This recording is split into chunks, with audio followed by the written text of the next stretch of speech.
Level 1 dating and relationships, or as I romantically refer to it as forced monogamy. Here's why. Forced monogamy is generally kind of just getting in a relationship to get in a relationship, not knowing what you want, not knowing what you need. As a guy, when you're 18 or 20, you're not really thinking about monogamy in your thoughts. Your biochemistry, your testosterone does not lead you that way. So this is monogamy because there's really not another option to have something else. If I want a girlfriend, if I want a wife and kids, I have to be monogamous. I don't want to look at another girl because it's going to bother my girlfriend. It feels very constrictive. Generally, when you're in this social construct of kind of what society says relationships are supposed to be, or monogamy, I was doing some research recently and going even deeper. 60 to 70% of relationships in this dynamic are going outside of the relationship to meet their needs. What does that mean? Does it mean they're cheating? Not necessarily, but let's say someone has felt shame to express something to their partner and they've been married to him 10 years. They're into something, and we can have these rules in our minds where it's like, oh, I could do that with, that girl I had a one night stand with. I can't do that with my wife. That's the mother of my kids. And we can have these things where we're actually blocking our own connection, our own enjoyment, our own pleasure, so we can be in our own way. So we can have that relationship with our girlfriend or wife to be, but we need to go, because we're not telling the truth essentially, we need to go get that energy somewhere else. Okay, we're not cheating, but it's porn, or it's OnlyFans, or, as it grows, even the dog outside agrees with me right now. As it grows, I think AI will be an explosion of affairs that's even more wild and significant and readily available than porn, believe it or not. If you think porn's gonna stir up some relationship conflict, AI will be way wilder, and that's before the robots get here. People are having robot girlfriends. But this first stage, it feels very constrictive. And this is where I think a lot of relationships are in. There can be, like I said, a large component of shame of I'm afraid to tell my partner what I really want, what I really need. They could judge me, they might leave me, or just these different internal things. Now, when I'm making this video, I'm talking to guys. For women, monogamy at 18 years old feels like a great idea. That doesn't mean women have other desires as well. Their biochemistry isn't leading them to variety. It's leading them to certainty and security and safety. At a young age especially, and high testosterone, low intellect and emotional intelligence, as a lot of us have at 18 or 20 as men, some of us as 30 or 40 or 50 still have low enough intelligence, emotionally.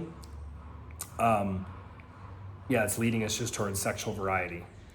So why this is important, and if you're in this, I'm gonna get to the next stage in a little bit, which is more about self-exploration. If you're in this stage and you're currently in a relationship and you're looking for something more, it's about having an uncomfortable conversation.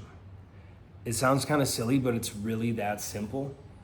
If you want to shift something in a relationship dynamic, and you'd be surprised how much you can change something, you're one uncomfortable conversation away from having a different relationship, from having a different friendship. And the first time you have it, it'll be more uncomfortable. And then it gets easier and easier and easier and easier with time. Again, even the dog outside agrees. It's barking to the uncomfortable conversation about the relationship. But this phase of what I romantically refer to as forced monogamy, man, to the spirit of a guy that seeks freedom, and not just sexual freedom, I'm not saying with other partners, but just the freedom to be yourself, the freedom to share who you are, to talk, to say, hey, this is what I like, this is what I don't like. Feeling really trapped in forced monogamy can just feel like death. It can feel like I can't really be who I am. Maybe I don't know who I am. I've wanted to explore this stuff. Well, I guess I gotta do this, different sexual thing with someone else or with porn. And it creates this tension. Paradoxically, the tension of having a vulnerable conversation, it's more intense for a little bit, but when we're being deceptive in some way, meeting our needs some way outside of the relationship, it's like there's a constant tension in the background. What if she finds stuff in my browser history? Or, what if she sees the AI thing, whatever it is? What if she finds my magazines? What if?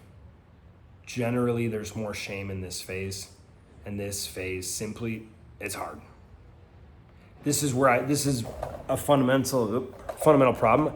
I think most relationships live here because as guys, we don't think to explore something else, or that we need to go through an exploration phase, a playboy phase. I think that's unique to the guy. I think some men really do, some men really don't. I've seen guys that get married and they're 20, 25, and they didn't have that phase, and then they're craving it 18 years later, and they have a wife and 2 kids. Well, they could go through that phase and cheat or do this or do that. It has enormous risk, enormous downside, very tiny upside. And again, that goes back to the vulnerability piece of simply sitting with their partner and saying, hey, I really need this. This is super important to me. The difference is if we've suppressed it for years, it feels more overwhelming. That oftentimes not reality. It's like, well, I haven't really told her how much I've needed a blowjob for the last 18 years. And if I tell her, then I'm afraid she's gonna know how sexually unsatisfied I've been for the last 18 years. I mean, she was doing it the first couple of years, but damn, last 15 years have been rough, bro. It's like Christmas and my birthday. Oh my God. I'm on a blowjob deficit over here. I'm in a blowjob depression. Dude, it's not that hard. The hardest thing in this is overcoming you. It's when you have a conversation like this, it's literally like putting yourself into the fire. Like there's things on you that aren't you. It's like you're wearing an ugly shirt and some weird pants. You need to get back to your true essence. You go into the fire and you burn away everything that's not you by telling the truth. The number one asset in a relationship and dating is just telling the fucking truth.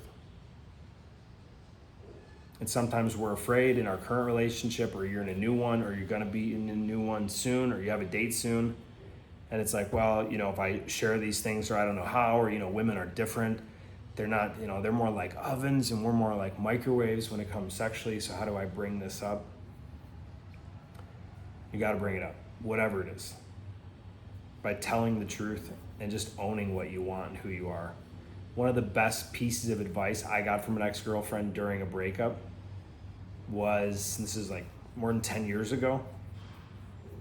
I knew a bit who I was. I knew a bit where I was going, but not really. If it was a yes or no, it would have been closer to a no.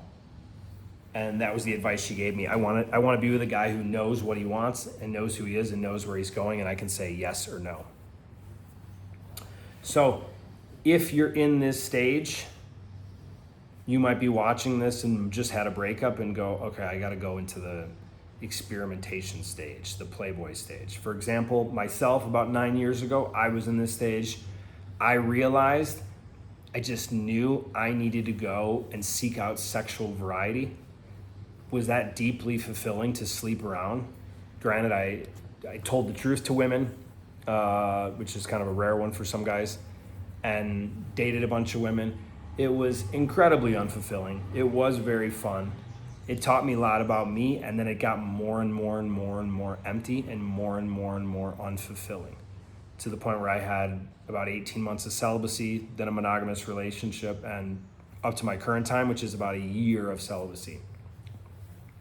Level 1, forced monogamy. Oh, bro, it can feel like death. So if you're in it, have a vulnerable conversation, open your heart, grab your balls, don't be afraid. And if you're just coming out of it, stay tuned for the next video where we get into the playboy phase and the variety phase, which is fun, but definitely not sustainable. Thanks for tuning in. See you soon.